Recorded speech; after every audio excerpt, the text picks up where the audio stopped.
Hello and welcome back to another Dare to Game video. Today we're playing Dogma II and we're doing another top 10 video. This time it is for Sorcerer Staves. So these are the staffs that can be wielded by the Sorcerer class, or of course the Warfare class, if and so you choose. So we're going to be ranking these just like we always do based on the stats. So it's fairly quantifiable. I'll discuss the appearances and what I like and don't like about them, but that doesn't affect the ranking. That's just my personal thing that I like to say because this is my channel, and as they say, I'll cry if I want to. So, before we get into the ranking for this video, I just want to say I am just slightly over 80,000 subscribers and I'm trying very desperately hard to get to 100,000 subscribers. So if you haven't subscribed already, please save my family from the mafia by subscribing. That being said, it's easy. Just click that button down there. It doesn't cost you anything. Please subscribe to the channel and let's move on to the ranking. So starting us off at the number 10 spot. So this one is the one that ranks the worst on the list, but you know, still better than all of the other sorcerer staffs in the game, which I can tell you there are quite a few. I can think of at least one that this one is better than.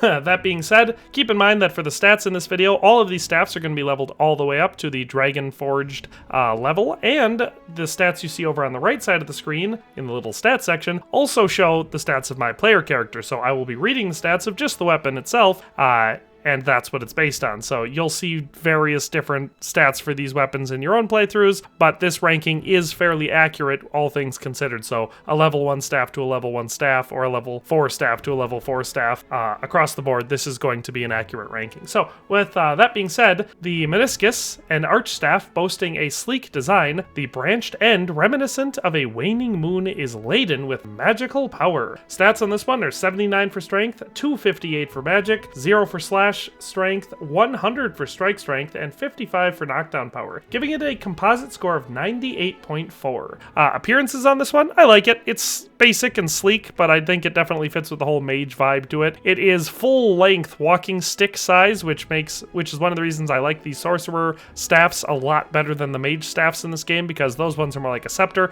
This one's a full-on Lord of the Rings height, walking stick staff. So I like that. This one obviously, like I said, is fairly basic and has a great big top where it arches out like a crescent moon, but I won't hold that against it. I think it looks cool enough, and obviously stat-wise is pretty decent. So that's number 10. Let's move on to number 9. And at number 9 we have Craostine, not to be confused with Chaos Time, which is what I kept calling it when I first got it, because I am apparently bad at reading. So Craostine, an arch staff capped by a jewel believed to hold a primordial flame. Its fire enchantment blazes eternal. Stats on this one are 69 for strength, 327 for magic, 0 for slash strength, 100 for strike strength, and 75 for knockdown power, giving it a composite score of 114.2. So pretty solid stats and a decent step up from the last. I like this one. I think, I can't remember, I think it was the Rock Forged or Iron Forged or something like that. There is a mage staff that looks almost exactly the same as this one, just smaller, and it just looks so much better, bigger. This is a full-length one,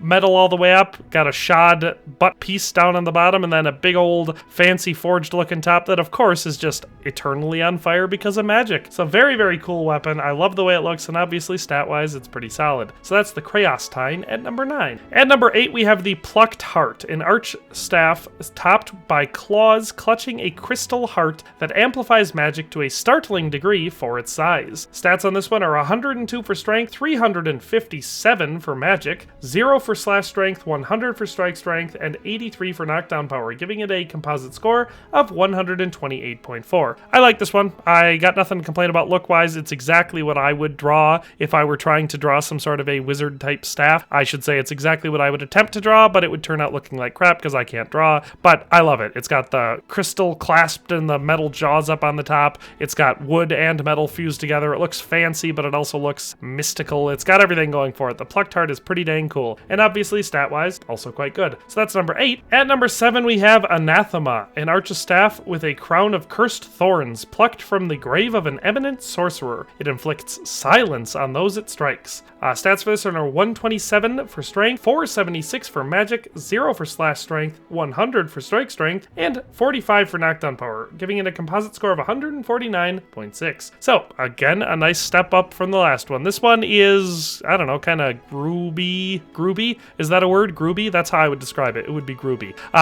This one looks all gnarled in wood, which is pretty cool. It still has the metal plate for where you put your hand, which makes it look fancy. And then, of course, it comes to a big, fancy-looking top with a bunch of red thorns all over it. So if that's the vibe you're going for, obviously, aesthetically, this one's quite pleasing. And, of course, stats on this one make it to one of the better staffs in the game. So that's Anathema, which takes the number 7 spot. Coming in at number 6, we have Solar Providence, an Archstaff capped with the image of a blazing sun. Its energy resonates with the wielders for potent magical attacks. Stats on this one are 103 for strength, 468 for magic, 0 for slash strength, 100 for strike strength, and 88 for knockdown power, giving it a composite score of 151.8. So stat-wise, again, solid step up, and appearance-wise, looks awesome. It's got this like grayish blue main color with some brass/bronze accents on it, so those go together very well. The top is super ornate, looks like a bunch of birds holding up the sun. You gotta love it. It just looks excellent. I really enjoy this one. I'm not being sarcastic at all. It looks great. So the Solar Providence is number 6. Let's move on to number 5. And at number 5, we of course have the Talarian White, an Archstaff hewn from blessed wood. Its design is symbolic of wings of light outstretched in defiance of darkness. Its holy enchantment never dims. So if you're going for a holy mage, this one works great for that, or an elven mage because it's made out of that blessed wood, which I like to pair with elves. So pretty cool looking. Stats on this one are 198 for strength, 437 for magic, 0 for slash strength, 100 for strike strength, and 86 for knockdown power, giving it a composite score of 164.2. So it's a decent enough step above the last. Like I've already said, appearances are pretty simple, and I like that. It looks sleek. The top is, of course, oversized and has a big old holy flame-looking magical animation around it all the time with the yellow particulates coming off of it, which makes it look quite fancy. And, of course, stat-wise, quite good. So the Talarian White takes the number 5 spot. At number 4, we have the Bane Archstaff, an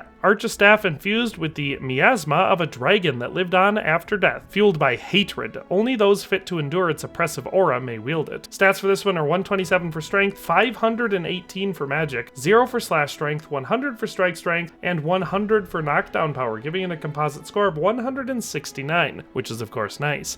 This one looks pretty cool. It comes down to a fine point at the bottom. It looks like a wrought iron black that comes up into a very stereotypical edgelord dragon fantasy type top. So this one is just stereotype on top of stereotype, and it looks pretty cool because of that. So the Bane Archstaff is pretty cool looking, and obviously stat-wise quite good. So it takes the number 4 spot. At number 3, we have the Lion Lord's Archstaff, an Archstaff that exudes, that would change the meaning if we read it the other way, exudes the regality of the King of Beasts, possessed of a perpetual lightning enchantment. Stats on this one are 198 for strength, 590 for magic, 0 for slash strength, 100 for strike strength, and 104 for knockdown power, giving it a composite score of 198.4. So a pretty big leap over the last one, and of course, I like it. It has an appearance very similar to staffs we've already looked at, pretty basic, smooth metal look to it, comes down to a point, and then it has some bird-looking things holding up our crown on the top. This one, of course, is just shockingly good because it emanates lightning-type magic. So,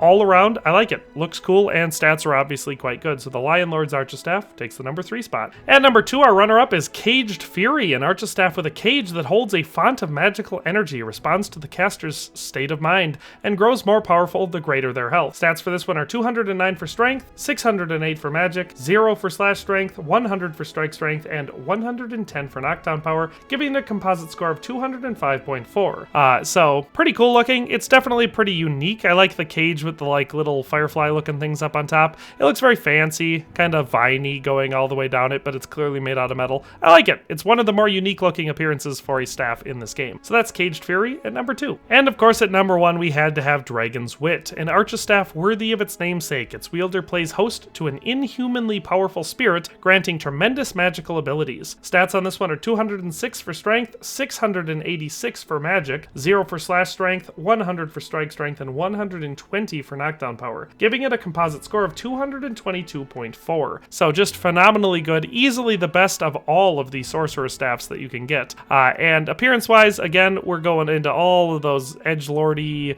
fantasy stereotypes. We got a big twisting spine all the way up the staff that leads to 2 dragons basically tonguing a big crystal. So you know, if that doesn't just scream Dungeons and Dragons, I don't know what does. So that is the Dragon's Wit. Like I said, looks pretty cool, and stats are obviously fantastic. And that is all of the top 10 Sorcerer Staff. So if I ranked these in a way that you disagree with, if I said one that wasn't good is good, or one that's good wasn't good, or forgot one entirely, or whatever the case may be, definitely go down in the comment section below and tell me all about that. But I hope that you liked the video. Thanks for watching, and have a nice day, and we'll see you next time. Thanks for watching another Dare to Game video. If you like this video, please leave a like and a comment. If you haven't already, be sure to subscribe to the channel.